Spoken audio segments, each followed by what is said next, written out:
Is Photopea an alternative to Photoshop? I'm going to answer to this question.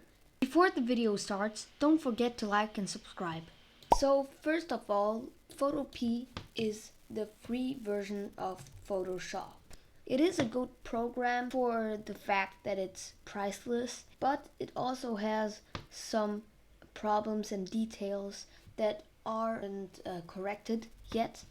So it sometimes has some small bugs, something isn't working, things like that. And some super cool functions of Photoshop aren't included in this program. But you actually have the most important, like pen tool or text or brush or eraser, but tools like the refine edge tool plus the content aware fill are way more difficult to use.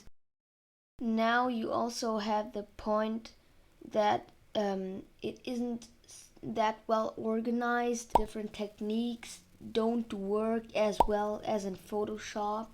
Yeah, and very often the quality of Photoshop artworks is way better than Photopea artworks. So in some very simple points, now you have the answer to the question, is Photopea an alternative to Photoshop?